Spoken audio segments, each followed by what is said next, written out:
बिस्मिल्लाहिर्रहमानिर्रहीम। मुसाफिर ने कुएं से पानी भरती औरत से मांग कर पानी पिया। औरत मुहज्जिब, खूबसूरत और अपने एतबार से निहायत ही भली और मासूम सी लगती थी। आदमी ने पूछा, तुमने कभी औरतों की मक्कारी के बारे में तो नहीं सुना होगा? औरत ने पानी भरना छोड़ा और एक ऊंची धाड़ मारकर इतने जोर से चीखो पुकार करते हुए रोना शुरू किया कि गांव के लोग भी उसकी आहो पुकार सुन लें। आदमी औरत की इस हरकत से खुद खौफजदा होकर बोला, तुम ऐसा क्यों और किस लिए कर रही हो? औरत ने कहा, ताकि गांव वाले आकर तुझे कत्ल कर डालें, क्योंकि तूने मुझे तकलीफ दी है और मेरा दिल दुखाया है। आदमी गिड़गिड़ाते हुए बोला, मेरी बात सुनो, मैं एक मस्कीन और अपने काम से काम रखने वाला मुसाफिर हूँ।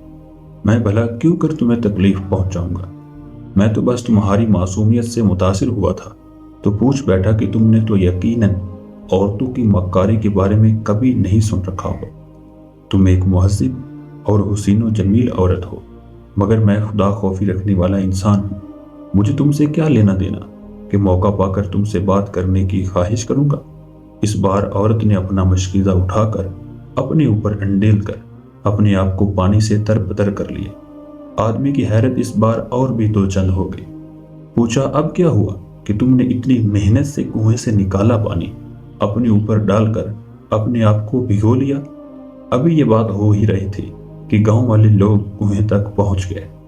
औरत ने उन लोगों को बताया कि मैं कुएं में गिर गई थी, और आज अगर ये मुसाफिर यहाँ ना होता और मुझे बाहर ना खींचता तो मैं मर ही गई थी। लोगों ने इस आदमी के इस एहसान के बदले उसे गले लगाकर शुक्रिया अदा किया और उसकी हिम्मत और जवामर्दी का तज़किरा करने लगे। गांव के लोगों के साथ औरत वापस जाने लगी तो इस आदमी ने पूछा, अपनी इन दोनों हरकतों के पीछे तुम्हारी क्या हिकमत और दनाई थी? ये तो बताती है।